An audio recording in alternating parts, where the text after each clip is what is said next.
Students, welcome to my YouTube channel glorious learning classes. आज हम discuss करने वाले हैं वेव ऑप्टिक्स का पार्ट नंबर 3, जिसमें हम डिस्कस करने वाले हैं यंग डबल स्लिट एक्सपेरिमेंट। उसके जस्ट बाद हम बताएंगे कंडीशन फॉर इंटरफेरेंस, और उसी में हम पाथ डिफरेंस और जो भी तुम्हारा रिजल्टेंट एम्पलीट्यूड होता है, ठीक है, ये सारी चीज़ें हम टॉपिक वाइज डिस्कस करते चलेंगे। ठीक है, इससे पहले वाली वीडियो में जो हमने डिस्कस किया था पार्ट 1 और पार्ट 2 में, उसमें हमने बेसिक चीज़ें वेव ऑप्टिक्स की डिस्कस कर ली थी, जिसमें वेव ऑप्टिक्स के पहले पार्ट में हमने वेव ऑप्टिक्स से रिलेटेड जो भी थ्योरी वगैरह आई थी वो डिस्कस की थी। उसके जस्ट बाद वेव फ्रंट वगैरह डिस्कस किया था। उसके बाद हाइजेंस प्रिंसिपल, जो कि फर्स्ट वीडियो व फर्स्ट पार्ट में ही तुमको दिख जाएगा। ठीक है, बहुत ही अच्छे से एक्सप्लेन किया है हमने। ठीक है, हाइजेंस प्रिंसिपल्स। ठीक, उसके बाद हमने law of reflection basis on wave theory और law of refraction which are basis on wave theory. उसके बाद हमने बताया था सेकंड पार्ट में ही ये सारी चीज़ें डिस्कस की थी। और एक और चीज़ सेकंड पार्ट में हमने डिस्कस किया था प्रिंसिपल ऑफ सुपरपोजिशन। ठीक है, तो प्रिंसिपल ऑफ सुपरपोजिशन तक हमने डिस्कस कर लिया था। और उसके बाद इंटरफेरेंस ऑफ लाइट भी हमने डिस्कस की थी सेकेंड पार्ट में। तो आज हमको जो टॉपिक डिस्कस करना है वो है तुम्हारा यंग डबल स्लिट एक्सपेरिमेंट, जो बहुत ही इम्पॉर्टेंट है, जो तुम्हारा एग्जाम के पॉइंट ऑफ व्यू से क्लास 12th के जो भी तुम्हारा सीबीएसई बोर्ड का एग्जाम टर्म 2 का है, उसमें बहुत ज़्यादा आने की पॉसिबिलिटी है इस क्वेश्चन की। ठीक है, और उसके बाद जो भी कंडीशन फॉर हमने बताएंगे इंटरफेरेंस, जिसमें रिजल्टेंट एम्पलीट्यूड, रिजल्टेंट इंटेंसिटी, ठीक है, और जो तुम्हारा रिजल्टेंट डिस्प्लेसमेंट और जो भी तुम्हारा मतलब रेशियो वगैरह हम आई मैक्स आई मिनिमम के बीच होगा, मतलब इससे जो भी प्रूफ वगैरह आएंगी या जो भी रिजल्ट आएंगे वो तुम्हारे न्यूमेरिकल के पॉइंट ऑफ व्यू से बहुत ही इंपॉर्टेंट होने वाले हैं। तो आज की क्लास तुम्हारे न्यूमेरिकल के पॉइंट ऑफ व्यू से तो इम्पॉर्टेंट है ही, साथ में इससे लगभग हम कह सकते हैं पॉसिबल 100% में 80% क्वेश्चन तो इसी क्लास से आ जाएंगे। तुम्हारे जो भी 3 या 4 चीज़ें हम इसमें डिस्कस करेंगे। ठीक है, ये तुम्हारा वेव ऑप्टिक्स का 3rd नंबर पार्ट है। जो भी पार्ट 1 और पार्ट 2 मिस कर दिए हैं, ठीक है, और डायरेक्टली इस वीडियो को वॉच कर रहे हैं, तो सबसे पहले वो पार्ट 1 से स्टार्ट करें, फिर पार्ट 2, और फिर इसके बाद ये क्लास सिस्टमेटिक तरीके से ले। तो आई होप तुम लोगों को वेव ऑप्टिक्स वाला जो भी पार्ट है बहुत ही क्लियरली, ठीक है, समझ में आ जाएगा और सारे डाउट क्लियर हो जाएंगे। ठीक है, तो ये 3rd पार्ट है तुम्हारा वेव ऑप्टिक्स का। तो आज हम डिस्कस करने वाले हैं सबसे पहले Young double slit experiment which are basis on interference of light. ठीक, तो आओ हम डिस्कस कर लेते हैं जो भी अपना टॉपिक है पार्ट 3 में जो हम डिस्कस करेंगे। सबसे पहले हम डिस्कस करेंगे, ठीक है, interference of light, interference of light.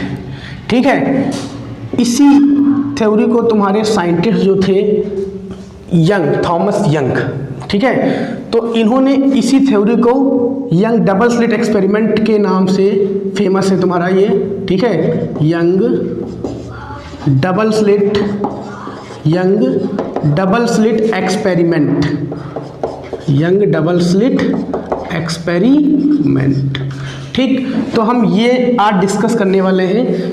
हमने इंटरफेरेंस ऑफ लाइट इसलिए डिस्कस किया, यहाँ पे लिखने का मेन मोटिव ये है कि जो यंग डबल स्लिट एक्सपेरिमेंट है उसमें इंटरफेरेंस ऑफ लाइट को लेकर के एक्सप्लेनेशन किया गया है। तो सबसे पहले इसमें बेसिक चीज़ हम जान लेते हैं कि इंटरफेरेंस ऑफ लाइट, जो कि हमने सेकंड पार्ट में भी बताया था कि क्या होता है इंटरफेरेंस ऑफ लाइट। तो इंटरफेरेंस ऑफ लाइट जो होती है, तो हमने बताया था कि जब इससे सेकंड पार्ट वाली वीडियो में हम अगर तुम लोग जाओगे तो सबसे लास्ट में इंटरफेरेंस ऑफ लाइट वाला टॉपिक डिस्कस करके उसके बाद हमने वहाँ से पार्ट 2 तुम्हारा एंड हो गया था। 3rd में हमने बताया था कि इसको लेकर के डिस्कस करेंगे। तो सबसे पहले यंग डबल स्लिट एक्सपेरिमेंट जो था, वो सबसे पहले साइंटिस्ट जो तुम्हारे थे, ठीक है, थॉमस यंग, पूरा नाम इनका था थॉमस यंग। इन्होंने 1801 में इस एक्सपेरिमेंट को किया, ठीक है। और इन्होंने बताया क्या, सबसे पहले यही चीज़ बताएंगे इंटरफेरेंस ऑफ लाइट के बारे में। तो इंटरफेरेंस ऑफ लाइट जो होती है, हमने बताया था सोर्स से कोई भी लाइट जाएगी वो स्लिट से पास होकर उसमें लाइट का रीडिस्ट्रीब्यूशन हो जाएगा, जिसके बाद वहाँ पे प्रिंसिपल ऑफ सुपरपोजिशन के होने के बाद कुछ पॉइंट पे मैक्सिमम जो तुम्हारा डिस्प्लेसमेंट होता है वो गेट होगा और कुछ पॉइंट पे मिनिमम होगा।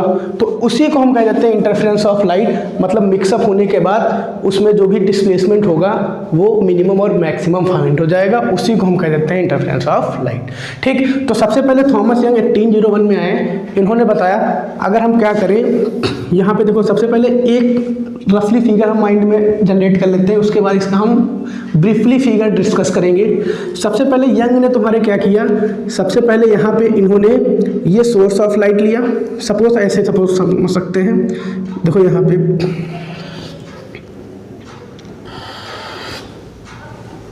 ठीक, ये तुम्हारी जो है इसमें एक स्लिट है तुम्हारी, ठीक, इसमें हमने एक स्लिट बना ली ये, ठीक है, स्लिट 1, ठीक। सबसे पहले इन्होंने क्या किया, ये सोर्स ऑफ लाइट था, सोर्स ऑफ लाइट, इसको कह सकते हैं क्या, सोर्स ऑफ लाइट, ठीक। एक स्लिट होगी, उसके जस्ट बाद उसी के सामने इन्होंने डबल स्लिट बनाई। डबल स्लिट तुम्हारी इस टाइप से हो जाएगी। डबल स्लिट को ऐसे भी बना सकते हैं कि इसी के सामने जस्ट इस टाइप से इन्होंने, ये तुम्हारा फिगर हो गया, ठीक। और इसमें तुम्हारी दो स्लिट लगा दी इन्होंने, दो स्लिट, एक S1 और एक S2, ठीक। उसके जस्ट बाद इन्होंने क्या किया, जो डबल स्लिट लगाए उससे कैपिटल डी डिस्टेंस पे इन्होंने एक स्क्रीन ले ली, ठीक। तो यहाँ पे होगा क्या, सबसे पहले लाइट सोर्स तुम्हारी जो होगी यहाँ से लाइट जाएगी और उसके बाद धीरे धीरे डबल स्लिट से तुम्हारी पास होते हुए स्क्रीन पे डिसअपीयर होंगी। तो सपोज तुम्हारी इस टाइप से यहाँ पे फ्रिंजेस मिल जाएंगी, ठीक है। एक ये ब्राइट सपोज कर लिया, ये डार्क है, फिर एक ब्राइट, फिर एक डार्क, ठीक है, फिर एक ब्राइट और फिर एक डार्क।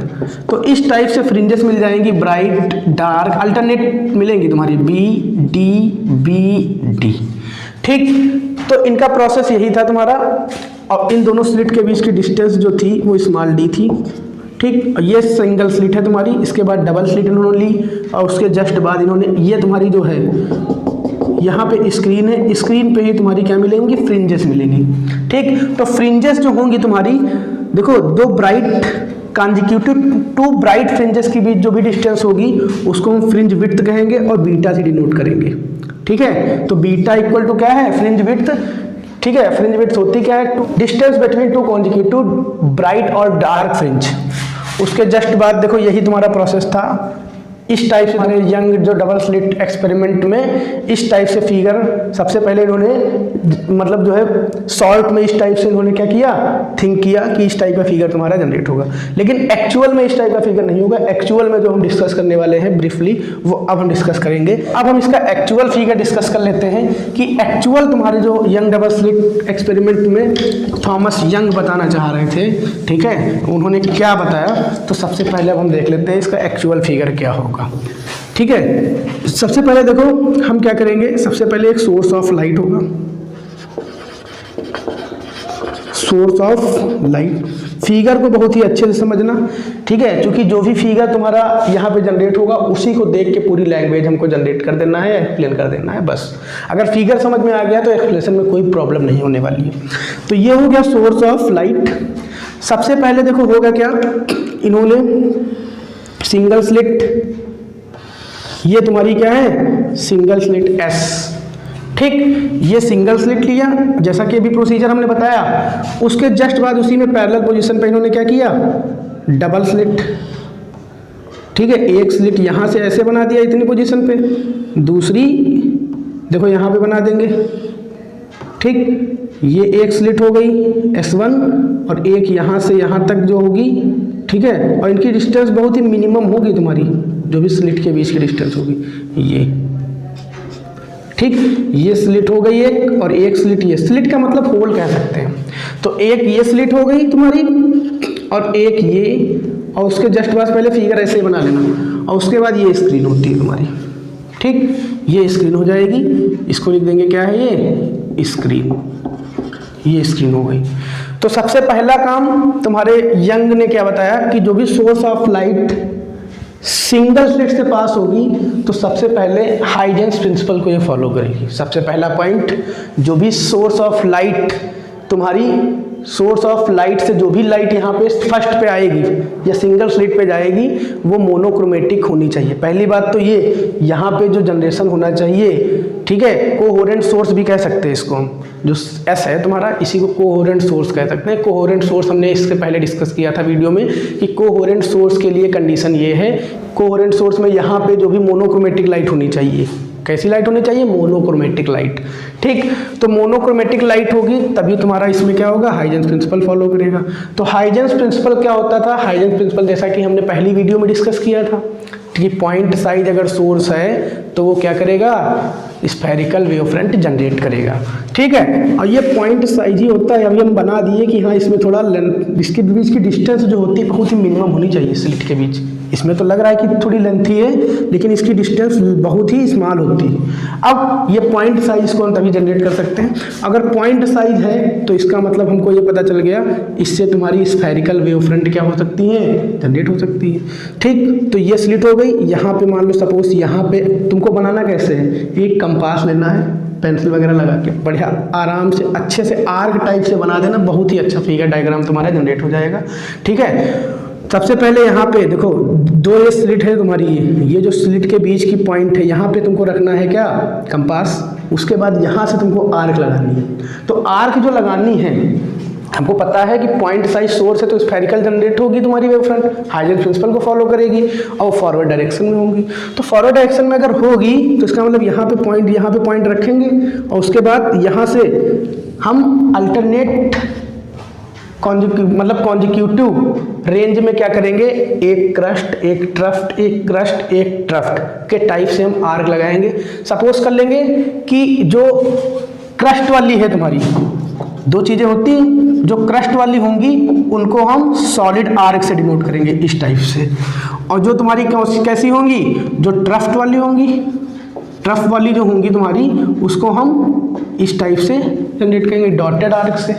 ठीक, ध्यान रखना क्रस्ट वाली जो आर्क होगी, ठीक है, कर्व जो होगा उसका सॉलिड कर्व होगा। यहाँ पे ध्यान रखना, लैंग्वेज बनाने में बहुत ही आसानी रहेगी, सॉलिड कर्व इसको कहेंगे। और ड्रफ वाली जो होंगी वो तुम्हारी क्या होंगी, डॉटेड कर्व, डॉटेड कर्व। ठीक, तो सबसे पहले हम एक क्रस्ट के अकॉर्डिंग बनाएंगे। सपोज ये क्रस्ट वाली यहाँ पे पॉइंट रखेंगे, बिल्कुल इक्वल बनाएंगे। फिर ये वाली तुम्हारी ट्रफ, फिर एक क्रस्ट वाली आर्क, सॉलिड कर्व, फिर इसके बाद इस टाइप से, फिर एक ये, और उसके बाद जैसे ही हमको पता चलेगा कि यहाँ पे सिंगल स्लिट के पास आ गए, डबल स्लिट के पास एक आर्क आने लगी, उसके बाद यहाँ से हमको पता है हाइजेंस प्रिंसिपल ने क्या बताया था कि पॉइंट साइज सोर्स जो होता है वो स्फेरिकल वेवफ्रंट जनरेट करता है, और उसके बाद उसका एवरी पॉइंट, या कह सकते हैं उस सरफेस पे जो एवरी पॉइंट होगा वो न्यू सोर्स ऑफ एनर्जी के टाइप से बिहेव करेगा। तो इस टाइप से यहाँ पे सेकेंडरी वेवलेट्स फॉर्म हो जाएंगी। हमको डबल सोर्स यहाँ से मिल गया, तो इसका मतलब क्या होगा, यहाँ सेकेंडरी वेवलेट्स फिर स्फेरिकल जनरेट होंगी, इस टाइप से बनती हुई चली जाएंगी। ठीक है, अब यहाँ से हम जनरेट करेंगे। अब ये तुम्हारी यहाँ पे पहुँच गई, ये यहाँ पहुँच गई, इसका मतलब अब ये तुम्हारी सेकेंडरी वेवलेट टाइप से बिहेव करेंगी यहाँ डबल स्लिट के पास जो भी तुम्हारी वेवफ्रंट स्फेरिकल गई है। ठीक, इस पे भी इसी टाइप से तुम्हारी वेवफ्रंट जनरेट होंगी। इस पे भी सबसे पहले हम इस वाली स्लिट S1 के अकॉर्डिंग आर्क वो अरेंज कर लेते हैं, उसके बाद S2 के अकॉर्डिंग जनरेट करेंगे। ठीक है, और उसके बाद एक पॉइंट बताएंगे, वो ध्यान रखना, बस थ्योरी तुम्हारी कंप्लीट और यंग डबल स्लिट एक्सपेरिमेंट यहीं पे तुम्हारा क्लियर हो जाएगा।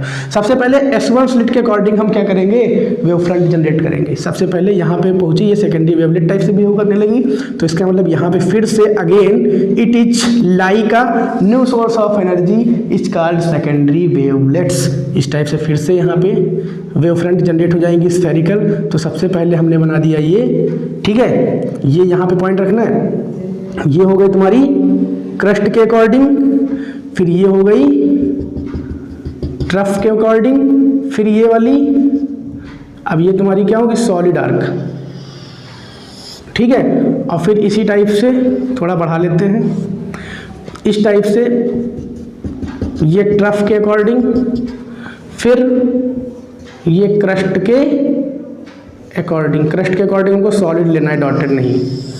अब इतनी बना लिया हमने। उसके बाद इसी टाइप से S2 जो होगा सोर्स, ये भी तुम्हारा लाइक का न्यू सोर्स ऑफ एनर्जी, ठीक है। इसमें भी तुम्हारी इस टाइप से new spherical wave front generate हो जाएंगी। यहाँ पे पॉइंट रखेंगे और इस टाइप से ही आर्क लगाएंगे। पहले सबसे पहले सॉलिड आर्क, ये हो गई, फिर उसके बाद इसी पॉइंट पे रखेंगे, ये हो जाएगी, ठीक है, ट्रफ के अकॉर्डिंग। फिर इसी पॉइंट पे ये, फिर इसी पॉइंट पे ट्रफ के अकॉर्डिंग, और फिर इसी पॉइंट पे ट्रफ के अकॉर्डिंग।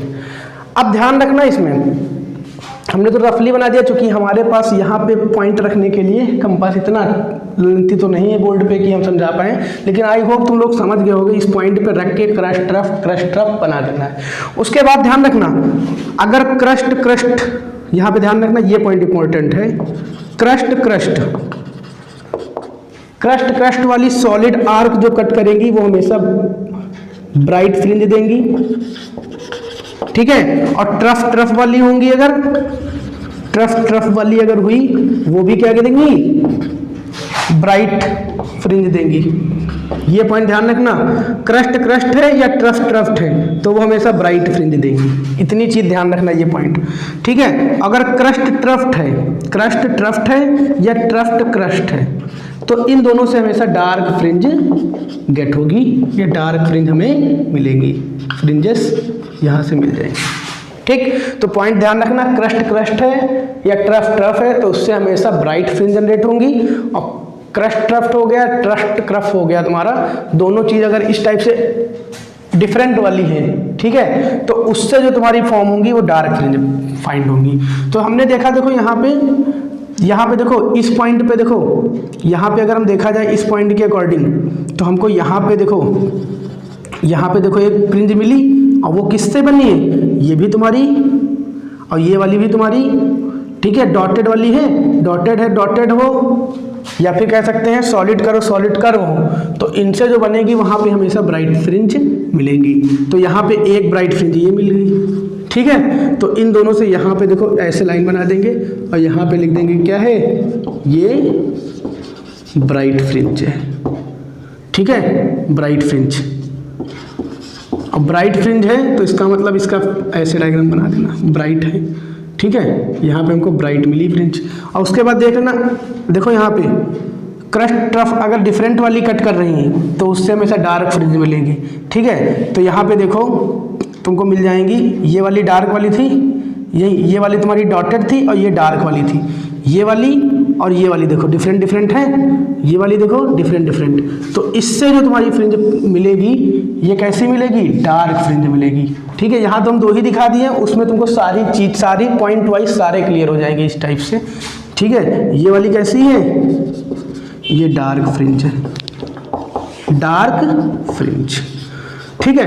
और डार्क ब्राइट फ्रिंज है तो हमको पता है तुम्हारी इसका जो फिगर बनेगा वो इस टाइप से सुपर इम्पोज वाला ऐसे बन जाएगा, जैसे हमने बताया था ब्राइट फ्रिंज के लिए ऐसे बनता है। सबसे पहले ये एक वेव, उसके बाद यहाँ पे ध्यान देना, ये वाली सुपर इम्पोज करा दी, और उसके बाद ये रिजल्टेंट, ठीक है, ये ब्राइट फ्रिंज के लिए बना दिया। डार्क वाली जो भी बनेंगी तो हमने डार्क वाले के लिए क्या बताया था, इस टाइप से फिगर बनेगा। क्योंकि डार्क वाली अगर है तो हमको पता है ट्रफ टाइप से अगर नीचे से सुपर इम्पोज करा रहे हैं ये हमने बता चुके हैं। तो इसका जो रिजल्टेंट बनेगा ये इस टाइप का बन जाएगा, ये रिजल्टेंट। ठीक, तो ये वाली तुम्हारी डार्क फ्रिंज हो गई। ठीक, तो ब्राइट ब्राइट इसी टाइप से मिलेंगी, ब्राइट डार्क मिलेगी, ब्राइट मिली तो डार्क मिलेगी, फिर ब्राइट मिलेगी, फिर डार्क, फिर ब्राइट, फिर डार्क, इस टाइप से अल्टरनेट में मिलेंगी तुमको। और दो ब्राइट ब्राइट या दो डार्क डार्क के बीच की जो डिस्टेंस होती है उसी को हम कहते हैं फ्रिंज विड्थ। ठीक है, कॉन्जिक्यूटिव डिस्टेंस होनी चाहिए, जैसे इन दोनों के बीच की डिस्टेंस हो या इन दोनों के बीच की डिस्टेंस हो, इसको हम कहते हैं फ्रिंज विड्थ, बीटा से डिनोट करते हैं, इसी को कहते हैं हम क्या, फ्रिंज विड्थ। ठीक है, आई होप तुम लोगों को interference of light young double slit experiment बहुत ही आसानी से समझ में आया होगा। हमने सबसे पहले इसमें क्या बताया, इसमें थ्योरी वगैरह हम लोग एक्सप्लेन कर लेंगे। सबसे पहले तुमको लिखना क्या है, सोर्स ऑफ लाइट तुम्हारा है, ठीक है, और यहाँ पे तुम्हारा क्या है, यहाँ से तुम्हारी जनरेट हुई है स्फेरिकल वेव फ्रंट स्लिट 1 से। फिर उसके बाद second, then it's wave front reach on the double slit, ठीक है, then it's form a new source of light and it's called secondary wavelets and it's also generate, ठीक है, spherical wave front when crest trough, ठीक है, curve cut to each other, then it's generate a bright fringe and then crest and trough crest cut to each other, then it dark fringe. ठीक है, इस type से screen जो होगी तुम्हारी, ठीक है। So therefore in the screen we found alternate bright and dark fringes on this, ठीक है। इस टाइप से इसका डायग्राम बना देना और थ्योरी वगैरह एक्सप्लेन हो ही जाएगी तुम्हारी। आई होप तुम लोगों को इंटरफेरेंस ऑफ लाइट जो यंग डबल स्लिट एक्सपेरिमेंट है इजीली समझ में आ गया होगा, ठीक है। और रही बात इसकी थ्योरी वगैरह की, अगर डायग्राम क्लियर हो गया है तो सारी चीज़ हम आसानी से डिस्कस कर सकते हैं, ठीक है। तो आई होप तुम लोगों को ये फिगर डिस्कस हो गया होगा। सेकंड टॉपिक डिस्कस कर लेते हैं, ठीक है। ये टॉपिक तुम लोगों को आसानी से क्लियर हो गया होगा। इसकी जो भी तुम्हारी थ्योरी वगैरह होगी, ठीक है, वो हम टेलीग्राम की लिंक इस वीडियो में हम सेंड कर देंगे, ठीक है। उसी से क्या कर सकते हैं हम, नोट्स वगैरह अगर कोई भी हमको इस चैप्टर से रिलेटेड जो भी चीज़ पढ़ाई है उसके नोट्स तुमको वहाँ मिल जाएंगे, ठीक है। इस वीडियो की लिंक पे टेलीग्राम चैनल पे जाना है, जो भी अभी तक तीनों वीडियो में पढ़े हैं आज हम अपलोड कर देंगे, ठीक है। अब हम सेकंड टॉपिक पे आ रहे हैं अपने condition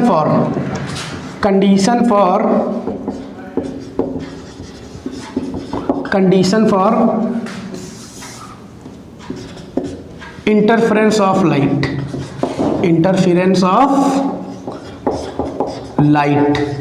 condition for interference of light, ठीक। तो इसमें हम डिस्कस क्या करेंगे, तुम्हारा बहुत ही इंपॉर्टेंट टॉपिक है न्यूमेरिकल के पॉइंट ऑफ व्यू से। इसमें सबसे पहले तो हम जो रिजल्टेंट एम्पलीट्यूड है वो डिस्कस करेंगे। जस्ट बाद हम उसके बाद जो डिस्कस करने वाले हैं पाथ डिफरेंस इसमें बताएंगे। पाथ डिफरेंस के बाद तुम्हारा जो भी इन दोनों के बीच रेशियो है, इंटरफेरेंस होगा, ये सारी चीज़ें एक एक करके हम प्रूफ करते चले जाएंगे। बस यहाँ पे आसानी से समझ में आ जाएगा। सबसे पहले condition for interference of light ये डिस्कस करने चाह रहे हैं, ठीक है। वी नो डैट,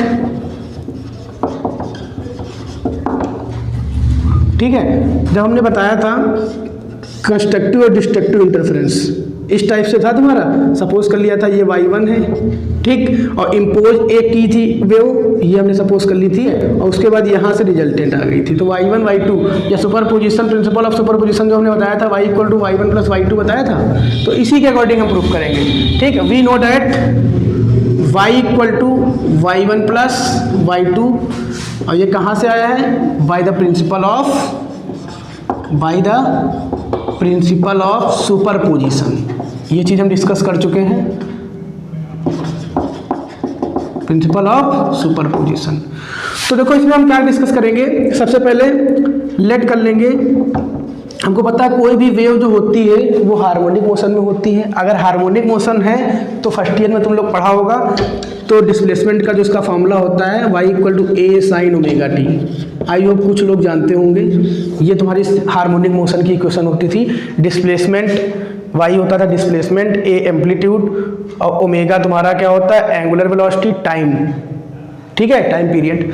तो ये हो गया y equal to a sine omega t, it is a harmonic equation. हमको पता है अगर y1 y2 y3 क्या है, डिस्प्लेसमेंट है वेव की, तो इनकी हार्मोनिक मोशन की जो इक्वेशन होगी वो इस टाइप से जनरेट होगी। ठीक है, तो y1 वाला फॉर्मूला हो जाएगा A sine omega t, y1 equal to, क्योंकि y1 क्या है, डिस्प्लेसमेंट है, तो अगर y1 डिस्प्लेसमेंट है तो इसका मतलब ये हार्मोनिक मोशन है, हार्मोनिक मोशन तो नहीं है तुम्हारा ये, ठीक। तो हार्मोनिक मोशन है तो y1 equal to a sine omega t. इसी टाइप से y2 सुपर इम्पोज वेव थी, तो इसमें इसका मतलब है फेज डिफरेंस आया होगा, ठीक। तो y2 इक्वल टू हो जाएगा b sine omega t plus five. क्यों? क्योंकि जो सेकंड हमने बनाई है सुपर इम्पोज वेव, वो कोई ना कोई तुम्हारे क्या होगा, उसमें फेज डिफरेंस होगा, डिफरेंस तो होगा उसमें फेज में। फेज डिफरेंस का मतलब क्या हुआ, इनके बीच वेव के बीच जो डिफरेंस होता है, ठीक। तो ये हो गया y2 equal to b sine omega t plus five, ठीक। अब हम क्या करेंगे, यही वैल्यू इस इक्वेशन फर्स्ट में पुट कर देंगे, तो y इक्वल टू हो जाएगा A sine omega t plus B sine omega t plus five. I hope यहाँ तक समझ में आया होगा। अब देखो हम करेंगे क्या, y equal to a sine omega t plus b, ठीक। साइन ए प्लस बी का फॉर्मूला आई होप तुम लोग जानते होगे। साइन ए प्लस बी क्या होता है, sine A into cos B, sine A into cos B plus cos A into sine B. ये फॉर्मूला ट्रिग्नोमेट्री में पढ़ा होगा। इसमें यही फॉर्मूला जनरेट लगा देना है, बी को बाहर कर लो, साइन ए की जगह ये है, बी की जगह फाई है, तो sine omega t into cos five plus cos omega t into sine five. यहाँ पे हमने लगा दिया साइन ए प्लस बी का फॉर्मूला। अब उसके बाद करेंगे क्या, y equal to a sine omega t plus b से इंटू कर देते हैं, b sine omega t into cos five plus b से ये भी इंटू कर दो, चूंकि बी से इसकी इंटू हो गई, अब इससे कर दो, तो b cos omega t into sine five. अब देखो इन दोनों में साइन ओमेगा टी कॉमन ले लेते हैं, y equal to sine omega t अगर हम कॉमन ले लें तो यहाँ पे इसमें बचेगा क्या, a plus b cos five, b cos five तो बचेगा। और इन दोनों में अगर हम क्या कॉमन ले लें, इन दोनों में तो क्या कॉमन, इसमें तो b cos omega t into sine five ऐसे ही लिख देंगे।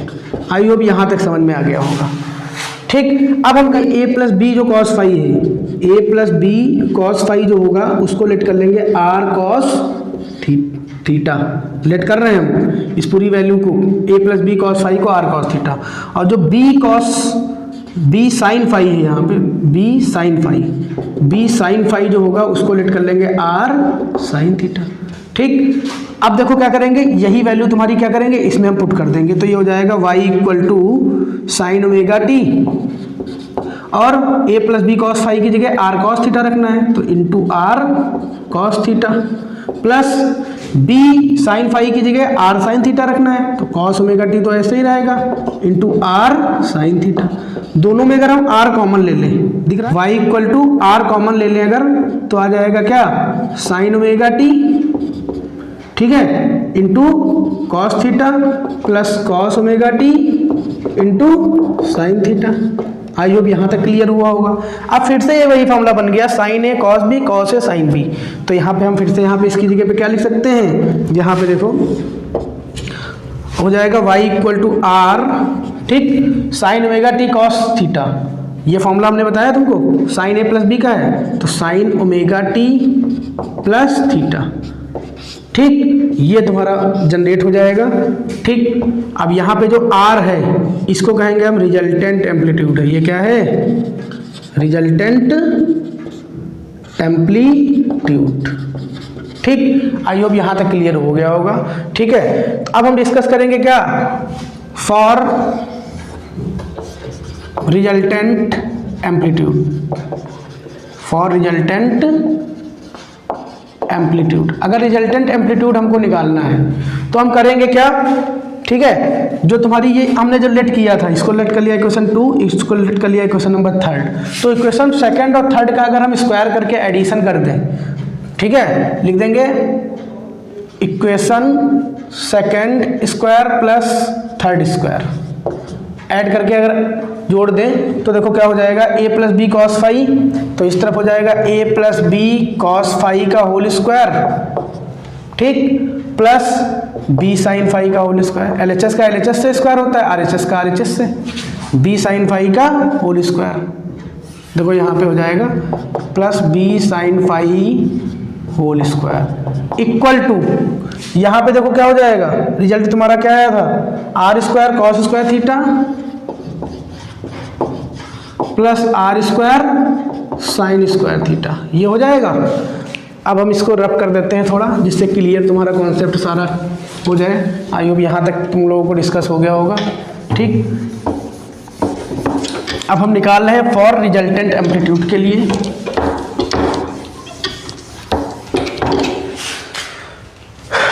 तो यहाँ पे देख लो ये हो गया। अब देखो यहाँ पे होल स्क्वायर अगर खोलेंगे तो ये हो जाएगा a square plus B square cos square phi, ठीक, cos square phi plus 2ab cos phi. और यहाँ पे अगर इसका स्क्वायर खोलेंगे तो हो जाएगा b square sine square phi.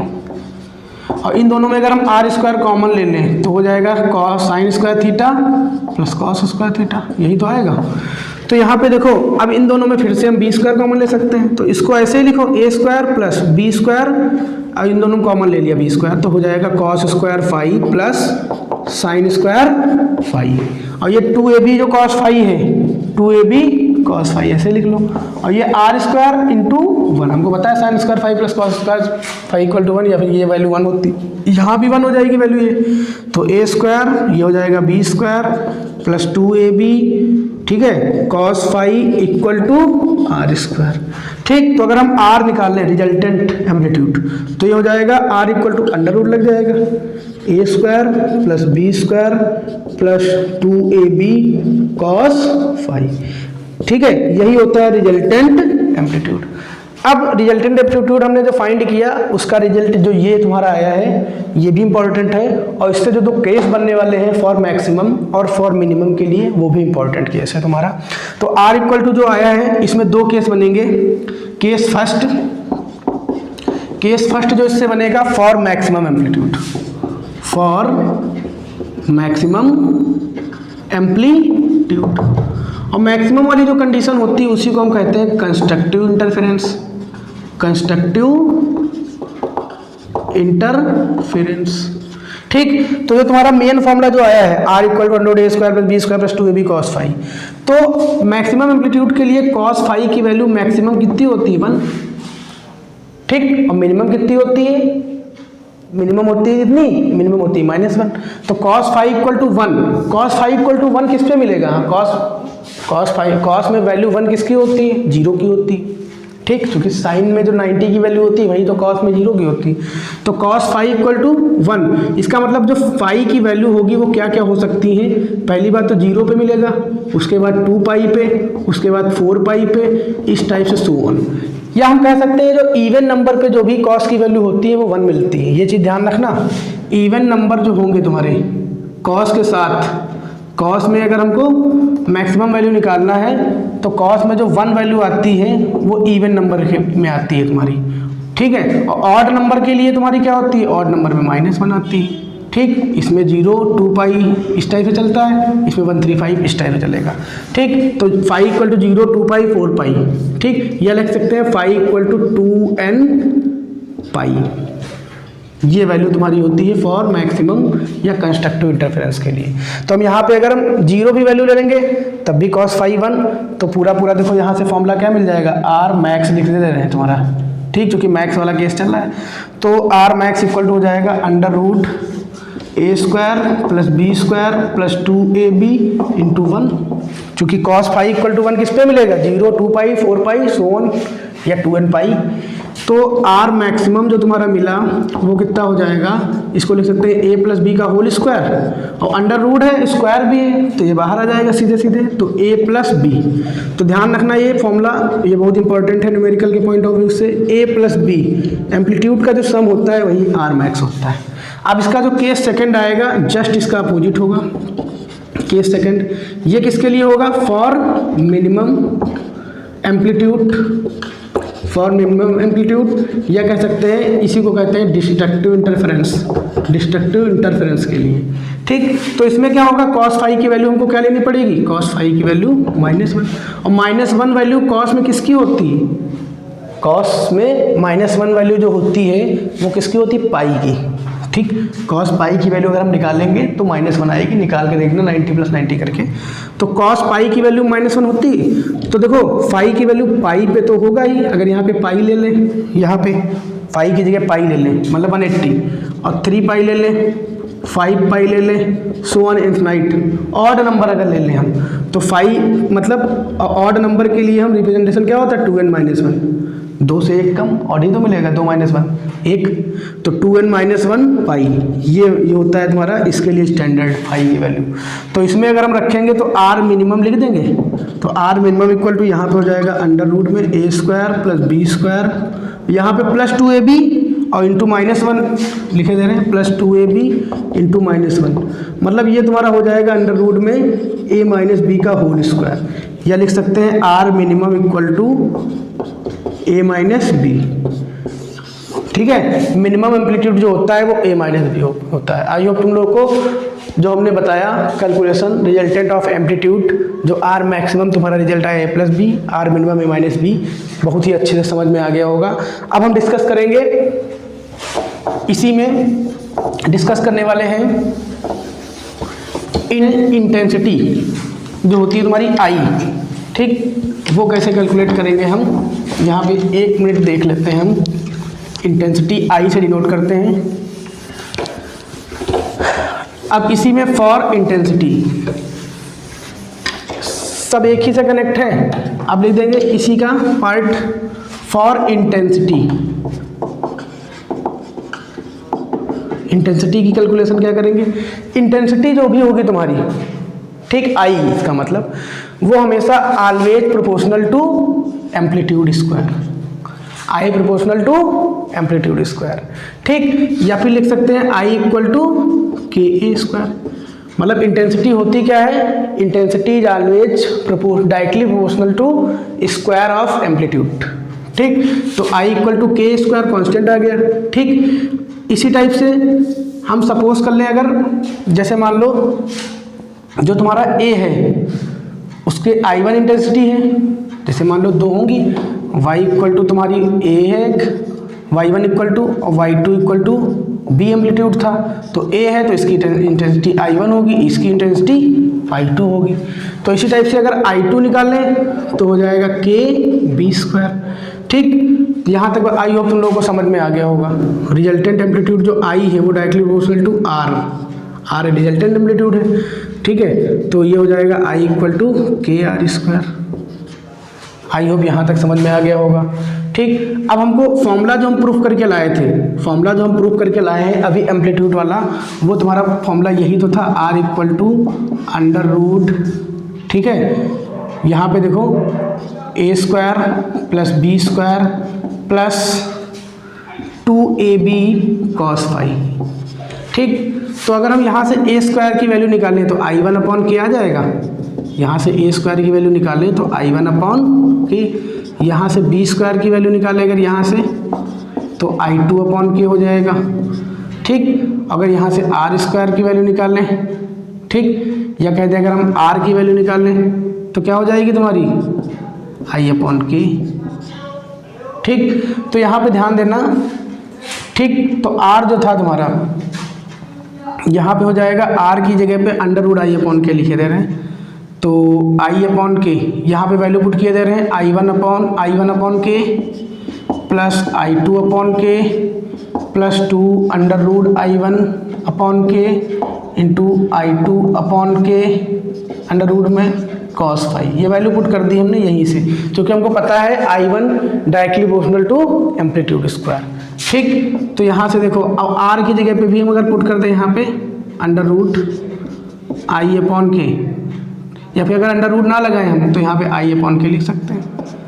ठीक, ये तो अगर हम क्या करें यहाँ पे ध्यान देना, अगर हम क्या करें K कॉमन लेके कट कर दें तो I इक्वल टू इतना ही तो आ जाएगा, I1 plus I2 plus 2 under root I1 I2 into cos phi, ये आ जाएगा तुम्हारा। ठीक, आई होप यहाँ तक समझ में आ गया होगा। अब हम देख लेते हैं इसके बाद का केस जो तुम्हारा है, ठीक, वो हम देख लेते हैं पाथ डिफरेंस कैसे निकालेंगे। ठीक, इसी का केस है तुम्हारा पाथ डिफरेंस। ठीक है, फॉर पाथ डिफरेंस,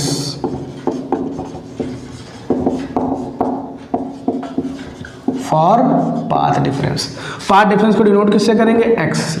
और पाथ डिफरेंस का जो फॉर्मूला होता है वो होता है एक्स इक्वल टू, यहाँ पे ध्यान देना, पाथ डिफरेंस का जो फॉर्मूला होगा x equal to lambda upon 2 pi into phi. और फाई क्या होता है? Phase difference. क्या होता है? Phase difference. ठीक, तो इसमें भी दो केस होंगे। सबसे पहले पाथ डिफरेंस का फॉर्मूला तुमको पता ही है, x equal to lambda upon 2 pi into phase difference या फाई। ठीक, तो इसमें भी दो केस होंगे for maximum path difference, for maximum के लिए पहला केस, फॉर मैक्सिमम के लिए। और मैक्सिमम के लिए हमने बताया था फाई की वैल्यू क्या लेते हैं, अभी इससे पहले वाले केस में हमने बताया था 2n पाई, क्योंकि जैसा कि हमने आर मैक्सिमम वाले में बताया था फाई इक्वल टू 2n पाई लेते हैं, तो मैक्सिमम होता है 1 होता है +1, और मिनिमम के लिए -1, उसमें 2n - 1 पाई ले लेंगे। ठीक, तो फाई इक्वल टू 2n पाई यहाँ पे पुट कर देंगे, तो यहाँ पे हमको पता चल जाएगा मैक्सिमम पाथ डिफरेंस जो होगा एक्स मैक्स कितना होगा, वो हो जाएगा तुम्हारा lambda upon 2 pi into phase difference मतलब 2n पाई, तो 2 पाई ये कैंसिल हो गया, तो एक्स मैक्स जो तुम्हारा मिलेगा फॉर मैक्सिमम कंडीशन के लिए n लैम्डा होता है, ये चीज़ ध्यान रखना। और इसी को हम कह सकते हैं मैक्सिमम कह लो या कंस्ट्रक्टिव इंटरफेरेंस कह लो, एक ही बात है। इसका जो सेकंड केस होगा फॉर मिनिमम पाथ डिफरेंस, उसमें हमने क्या बताया था, जैसा कि हमने आर मिनिमम वाले के लिए लिया था तुमने फाई इक्वल टू 2n - 1 पाई, क्योंकि उसमें -1 आया था कॉस पाई -1। ठीक, -1 के लिए हमने ऑड नंबर लिए थे, पाई, 3 पाई, 5 पाई, इस टाइप से। तो इसमें भी हम क्या करेंगे, मेन फॉर्मूला जो तुम्हारा है इसमें ही पुट कर दें, एक्स मिनिमम अगर निकालें, पाथ डिफरेंस मिनिमम अगर, तो लैम्डा अपॉन 2 पाई इंटू यहाँ पे हम क्या पुट कर देंगे 2n - 1 इंटू पाई, पाई से पाई कैंसिल हो जाएगा। ठीक, तो इसमें देखो क्या हो जाएगा तुम्हारा lambda 2n - 1 into lambda by 2, 2n - 1 lambda by 2, minimum path difference तुम्हारा ये आ जाएगा। ठीक, आई होप यहाँ तक तुम लोगों को समझ में आया होगा। ये दोनों फॉर्मूले जरूर ध्यान रखना पाथ डिफरेंस के लिए, और पाथ डिफरेंस का अगर फॉर्मूला ध्यान है तो बस मैक्सिमम के लिए 2n पाई रखना है फाई इक्वल टू, और मिनिमम के लिए फाई इक्वल टू 2n - 1 पाई, तो तुम्हारा x equal to n lambda आ जाएगा मैक्सिमम के लिए, और x 2n - 1 into lambda by 2 ये मिनिमम के लिए आएगा। अभी आगे यही चीज़ जब हम नेक्स्ट वाला हम प्रूफ बताने जा रहे हैं उसमें यही दोनों चीज़ काम आएंगी। ठीक है, तो अब आई होप तुम लोगों को पाथ डिफरेंस का कैलकुलेशन भी आसानी से समझ में आ गया होगा। ठीक है, अब हम डिस्कस करने वाले हैं interference of light, fringe width निकालना। ठीक है, fringe width, interference of fringe width, interference of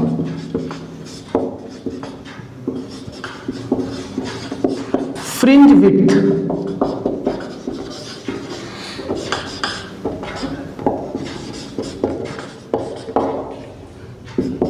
ये प्रूफ है तुम्हारी, बहुत ही इंपॉर्टेंट है, इंटरफेरेंस ऑफ फ्रिंज विड्थ। ठीक है, तो सबसे पहले इसमें तुम्हारा वही फिगर काम आ जाएगा, सिंगल स्लिट, डबल स्लिट और स्क्रीन। ठीक है, इस टाइप से बनाना है। सबसे पहले जब ये प्रूफ करेंगे तो सबसे पहले फ्रिंज जो तुम्हारी होगी, फ्रिंज विड्थ होगी, वो कैसे हम फाइंड करेंगे, सबसे पहले हम इसको हम एक डायग्राम से डिस्कस करेंगे। ठीक है, इंटरफेरेंस ऑफ फ्रिंज विड्थ। तो सबसे पहले हम फिगर एक अरेंज कर लेते हैं। अगर फिगर तुम्हारा क्लियर हो गया तो इससे प्रूफ बहुत ही आसानी से समझ में आएगी। सबसे पहले यहाँ पे हम फिगर एक डिस्कस के ले रहे हैं जो फ्रिंज विड्थ का तुमको इंपॉर्टेंट है। सबसे पहले एक सोर्स ऑफ लाइट होगी तुम्हारी, एक सोर्स ऑफ लाइट होगी। सबसे पहले क्या होगा, एक सोर्स ऑफ लाइट, ये हो गया तुम्हारा सोर्स ऑफ लाइट। ठीक, अब हम यहाँ पे बना देंगे डबल स्लिट, क्योंकि हमको जो फ्रिंज विड्थ निकालना है तो वो डबल स्लिट से ही तुमको फाइंड होगी। एक स्लिट ये हो गई तुम्हारी, एक स्लिट क्या हो गई, एक स्लिट ये हो गई। ठीक, और दूसरी स्लिट ये हो गई। ठीक, ये जो स्लिट है, सपोज ये तुम्हारी स्लिट ए है, ये वाली स्लिट बी है, और ये इसका सेंटर पॉइंट हमने मान लिया ओ है। उसके बाद इसके सामने हमने क्या ले लिया कि स्क्रीन। अच्छे से समझ लेना, फिगर बहुत ही इंपॉर्टेंट है तुम्हारा। ये हो गई तुम्हारी, सपोज ये तुम्हारी क्या है, ये है स्क्रीन। ठीक, एम एल लेट कर लिया, एम एल तुम्हारी क्या है, स्क्रीन है। जब एक्सप्रेशन करेंगे तो यही चीज़ नोट करना है तुमको। अब हम करेंगे क्या, सबसे पहले इस वाली स्लिट के अकॉर्डिंग इस जो तुम्हारी स्क्रीन है इस पे हमने एक परपेंडिकुलर इस टाइप से बना लिया, पैरेलल लाइंस। इस वाले सेंटर पॉइंट से सेंट्रल फ्रिंज जाएगी ये, और इस वाले पॉइंट से ये वाले। आई होप यहाँ तक क्लियर हो गया होगा। और हमको पता है दोनों स्लिट के बीच की डिस्टेंस कितनी है, डी, स्मॉल डी। और जो स्क्रीन है वो प्लेस्ड है कैपिटल डी डिस्टेंस पे, at capital D distance placed a screen. ठीक, उसके बाद देखो हम करेंगे क्या, इसमें हमको पाथ डिफरेंस निकालना है। सबसे पहले हमको अगर फ्रिंज विड्थ निकालनी है तो फ्रिंज विड्थ कब निकलेगी, जब पाथ डिफरेंस हमको पता चलेगा। तो पाथ डिफरेंस हमको पता है, अगर यूनिफॉर्म डिफरेंस है, यूनिफॉर्म तुम्हारा है, अगर डायरेक्ट यहाँ से यहाँ की निकालें तो ये तो यूनिफॉर्म डिस्टेंस है। दोनों की भी डिस्टेंस अगर यूनिफॉर्म है तो उसमें तो जो फेज डिफरेंस होगा वो जीरो होगा। ठीक, तो सबसे पहले हम पाथ डिफरेंस जो निकालेंगे, ठीक, सबसे पहले हम पाथ डिफरेंस निकालेंगे। पाथ डिफरेंस यहाँ से यहाँ नहीं निकाल सकते क्योंकि इसके बीच डिस्टेंस सेम है तुम्हारी। ठीक, जब भी पाथ डिफरेंस निकालना होगा हमको क्या करना पड़ेगा, एक पॉइंट लेट करना पड़ेगा यहाँ पे। सपोज कर लिया ये ओ है, यहाँ पे पॉइंट लेट कर लिया, ये वाला जो पॉइंट है तुम्हारा ये सी पॉइंट है, और ये डी ले ही चुके हैं तो यहाँ पे ई और ये एफ लेट कर लिया। ठीक, हम क्या करेंगे, जो सेंट्रल पॉइंट है, सेंट्रल पॉइंट से एक्स डिस्टेंस पे एक पॉइंट हमने ले लिया, सपोज यहाँ पे ये पॉइंट ले लिया P। अब यहाँ पे हमको फाइंड करना है क्या, पाथ डिफरेंस सबसे पहले निकाल लेंगे, उसी से फ्रिंज विड्थ पता चल जाएगी। ठीक, तो ये तुम्हारा जो पॉइंट है, इस A वाले पॉइंट को इस P वाले पॉइंट से ज्वाइन कर देंगे, B वाले पॉइंट को भी इसी वाले पॉइंट से ज्वाइन कर देंगे। ठीक, तो ये मतलब ये पूरी अगर स्लिट के बीच डिस्टेंस स्मॉल डी है तो हमको पता है ये अगर सेंटर पॉइंट है तो ये यहाँ से यहाँ तक की डिस्टेंस जो बचेगी वो d/2 बचेगी, और यहाँ से यहाँ तक भी d/2। तो हमको पता है अगर ये हमने रेक्टेंगल टाइप से अगर बन गया तो ये भी डिस्टेंस तो d/2 हो जाएगी, और ये भी डिस्टेंस d/2। आई होप यहाँ तक क्लियर हो गया होगा। ठीक, अगर ये पूरी D है तो सेंटर पॉइंट से d/2 ये भी d/2 ये भी d/2, क्यों, क्योंकि ये तुम्हारी सेंटर पॉइंट से तुम्हारी है और डिस्टेंस जो होगी सेंटर से हाफ हाफ हो जाएगी। यहाँ तक आई होप क्लियर हो गया होगा। ये फिगर तुम लोगों को ऐसे, हमको पता है ये 90 डिग्री होगा और ये वाला भी 90 डिग्री। अब हम इसको प्रूफ कर लेते हैं। सबसे पहले हम क्या लिख लेंगे, इसमें का थ्योरी लिखना है। ठीक है, सबसे पहले थ्योरी में हम क्या नोट करेंगे, इसमें ये थ्योरी लिखना है तुमको, टू कोहेरेंट सोर्स। ठीक है, इसको स्लिट 1 स्लिट 2 भी लिख सकते हैं हम, जो तुम्हारे लिए है। टू कोहेरेंट सोर्स, ठीक है, to coherent source A and B, distance between them is small d। उसके बाद दूसरा पॉइंट इसमें हम क्या लिखेंगे, दूसरा पॉइंट नोट करेंगे, at capital D distance I screen is placed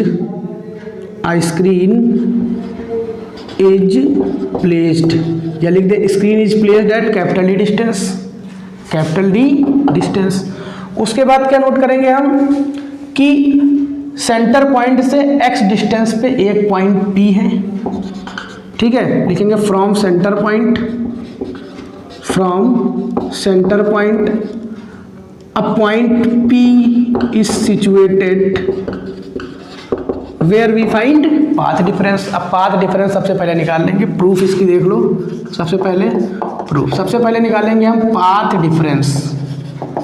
अब पाथ डिफरेंस का मतलब क्या हुआ, पाथ डिफरेंस का मतलब सबसे पहले हमको पाथ डिफरेंस को हमने बताया था x से डिनोट करते हैं।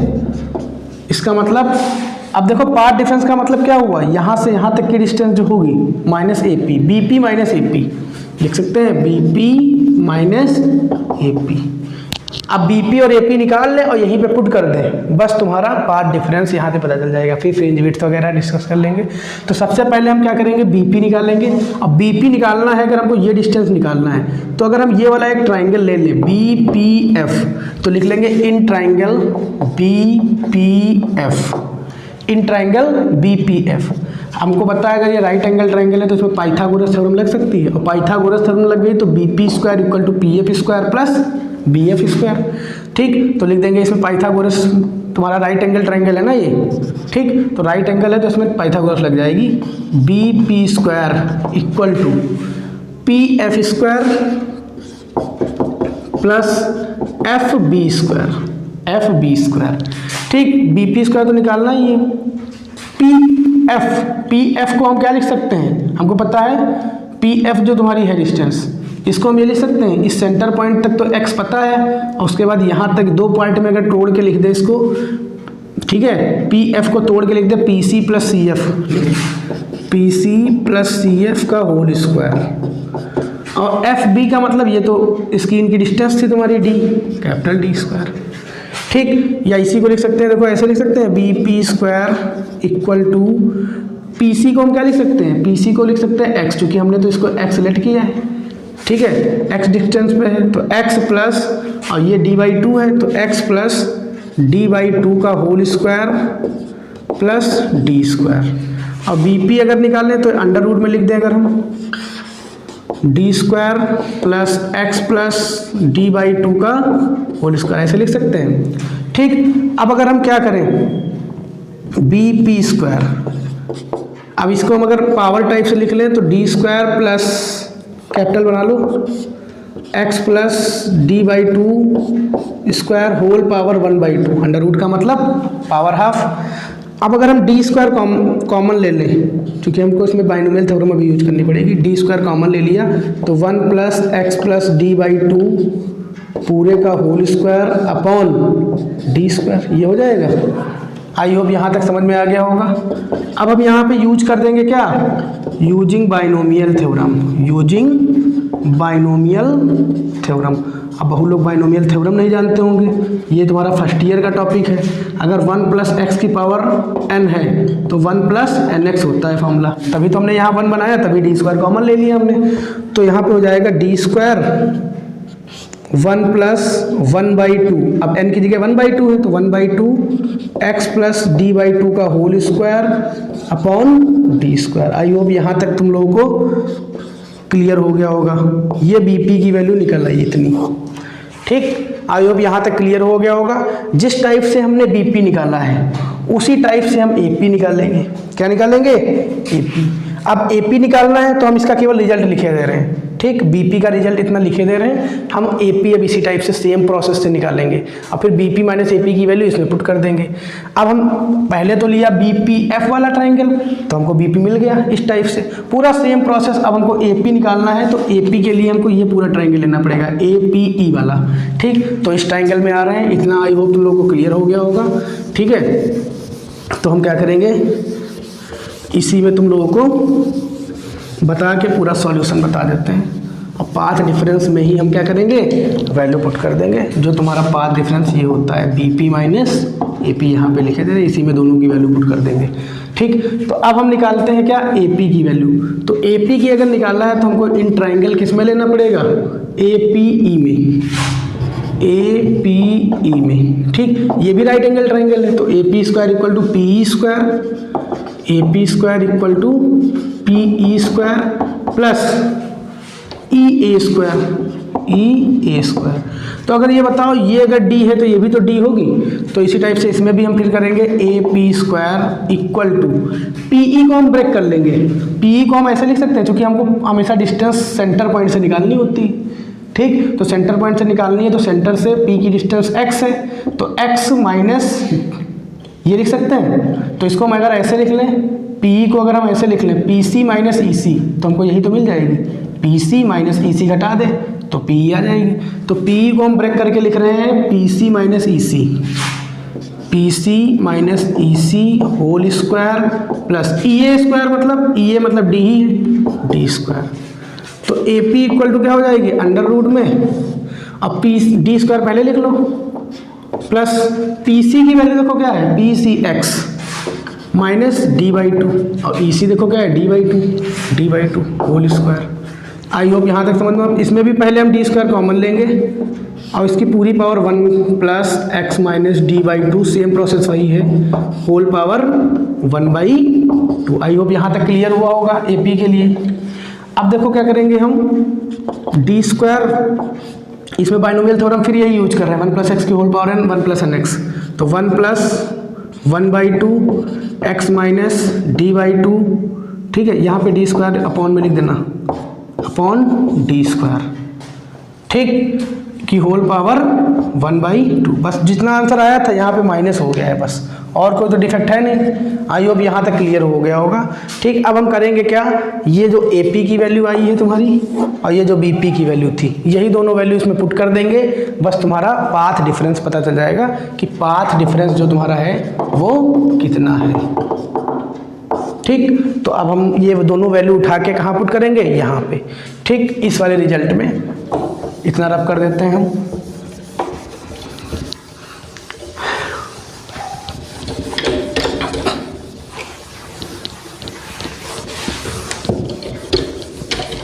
फिगर बना रहे देते हैं, ठीक। अब हम देखो करेंगे क्या, जो x equal to BP minus AP था, इसी में वैल्यू पुट करने जा रहे हैं। x इक्वल टू BP की वैल्यू देखो कितनी आई थी, BP की वैल्यू जो आई थी, D स्क्वायर तो बाहर था, कॉमन लिया था, 1 प्लस, यहाँ पे क्या था, x प्लस D/2 का whole square upon D square, और यह 1/2 भी था तुम्हारा, ठीक। ये था BP, ठीक, और माइनस AP भी इसी टाइप से था, D स्क्वायर 1 प्लस 1/2, बस यहाँ पे x माइनस D/2 का whole square upon D square, ये था।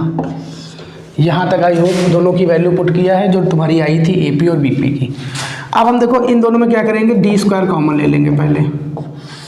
D स्क्वायर अगर कॉमन ले ले तो इसमें इतना बचेगा, 1 प्लस 1/2 एक्स प्लस D/2 का whole square upon D square. यहाँ माइनस है तो माइनस से इंटू हो गया, -1 माइनस 1/2 एक्स माइनस D/2 का स्क्वायर अपॉन D स्क्वायर। यहाँ तक क्लियर हो गया होगा, 1 से 1 कैंसिल हो जाएगा, ठीक। अब हम क्या करेंगे, यहाँ पे बाहर D था तुम्हारा, D स्क्वायर टाइप से निकला था जब, तो D आएगा तुम्हारा उसमें, ठीक है।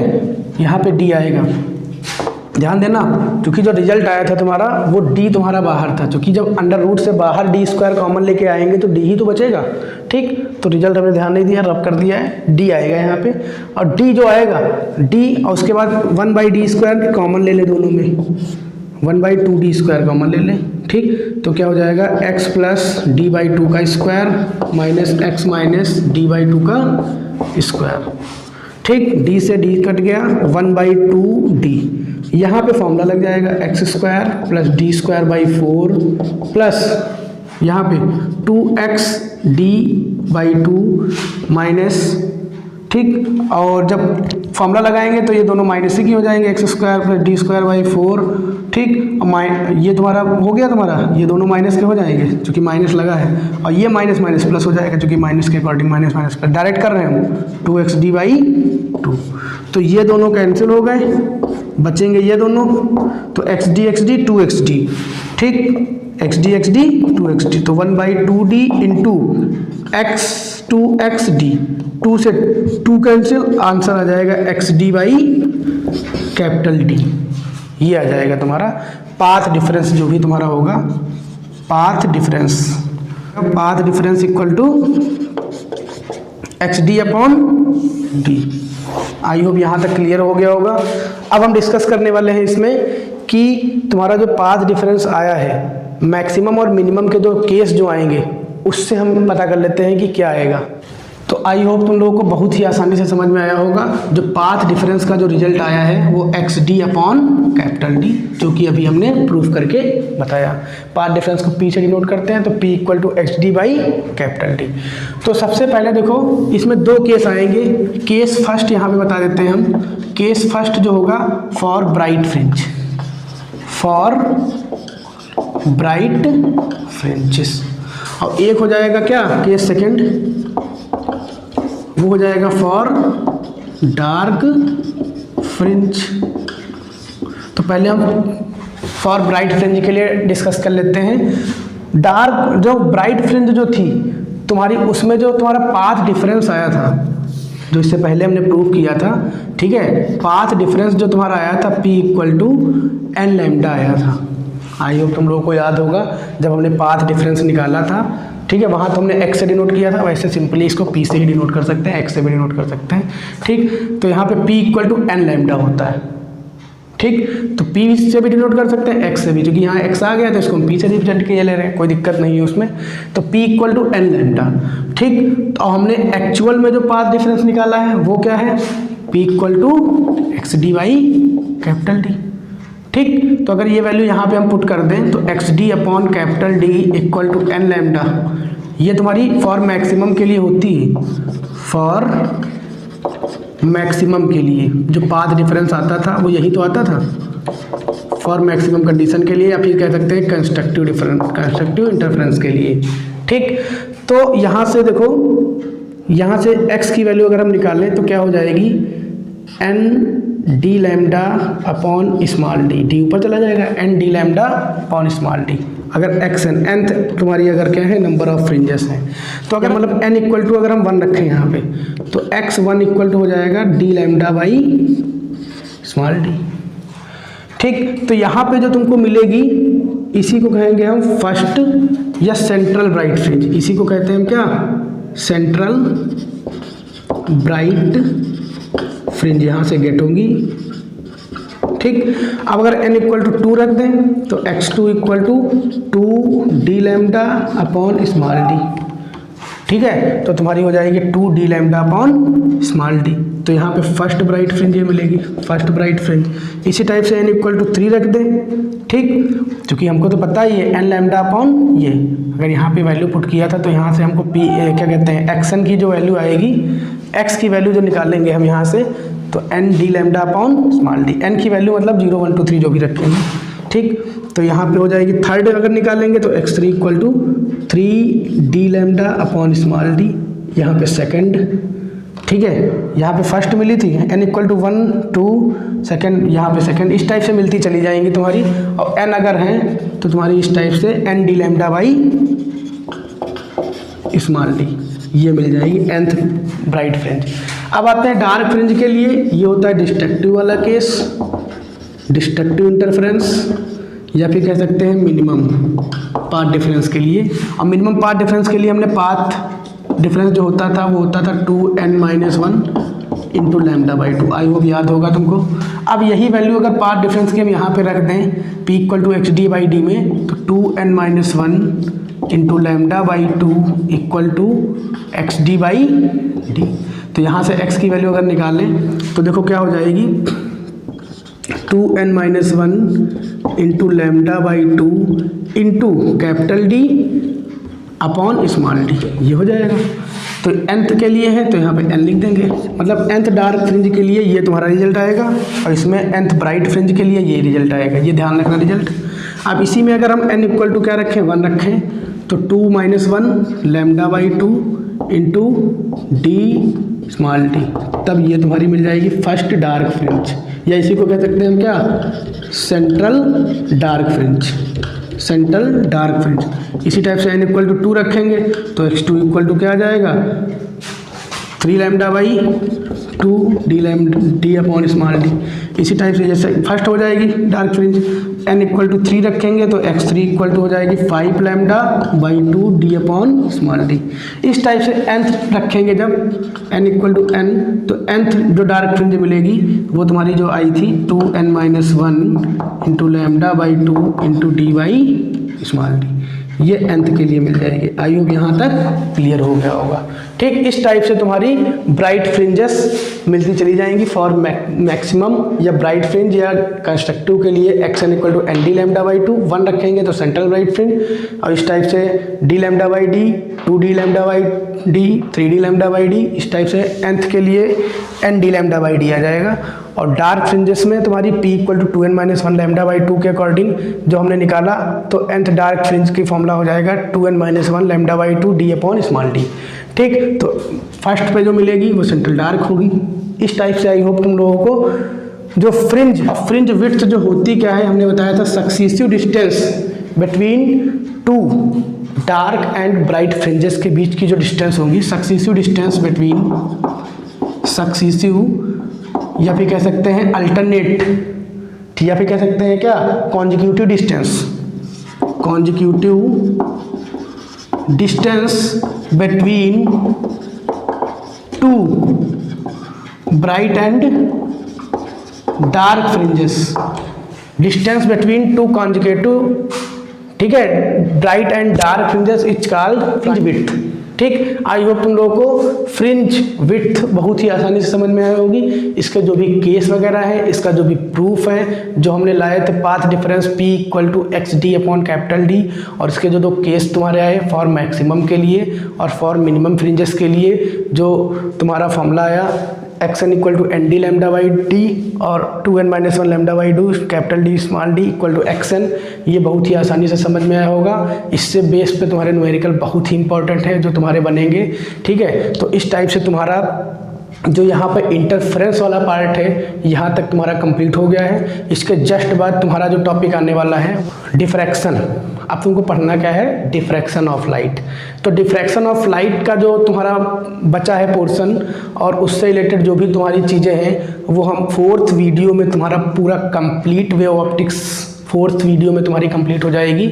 और कोशिश करेंगे 4th वीडियो में तुम्हारा 100% अकॉर्डिंग टू CBSE और सेकेंड टर्म एग्जाम के अकॉर्डिंग जो भी टॉपिक हैं वो 4th वीडियो जो पड़ेगी उसमें वेव ऑप्टिक्स से रिलेटेड सारी डाउट, सारे जो भी तुम्हारे सिलेबस के अकॉर्डिंग, जो भी रिड्यूस सिलेबस के अकॉर्डिंग जो भी तुम्हारे टॉपिक हैं सारे कंप्लीट कर देंगे। और इसके बाद की जो तुम्हारी वीडियो आएगी वेव ऑप्टिक्स पे वो जस्ट न्यूमेरिकल बेस पे आएगी, जिसमें तुम्हारे सारे जो भी तुम्हारे प्रूफ अभी तक बताएं, जो भी रिजल्ट स्टैंडर्ड वगैरह आए हैं उनसे ले करके सिस्टमेटिक तरीके से सारे टाइप के न्यूमेरिकल हम डिस्कस कर देंगे। नेक्स्ट 5th वीडियो में, जो 5th वीडियो आएगी उसमें केवल न्यूमेरिकल ही होंगे। 4th वीडियो में तुम्हारा वेव ऑप्टिक्स एंड हो जाएगा, फिनिश हो जाएगा। ठीक है, तो जो भी तुम्हारी 3 वीडियो आज जो हम अपलोड किए हैं ये वाली तो पढ़नी ही है। इससे पहले वाली जो प्रीवियस वीडियो तुम लोग नहीं डिस्कस किए हो या फिर नहीं वॉच किए हो तो आसानी से जा करके वॉच करो। तुम लोगों को सारे डाउट जो भी होंगे तुम्हारे थ्योरी बेस पे या फिर तुम्हारे न्यूमेरिकल बेस पे यहाँ इस चैनल पे तुम्हारे क्लियर कर दिए जाएंगे। ठीक है, तो आई होप आज की क्लास तुम लोगों को बहुत ही अच्छी लगी होगी। तो आज के लिए हम इतना ही रखते हैं और नेक्स्ट वीडियो में मिलते हैं जल्दी ही। नमस्कार, जय हिंद।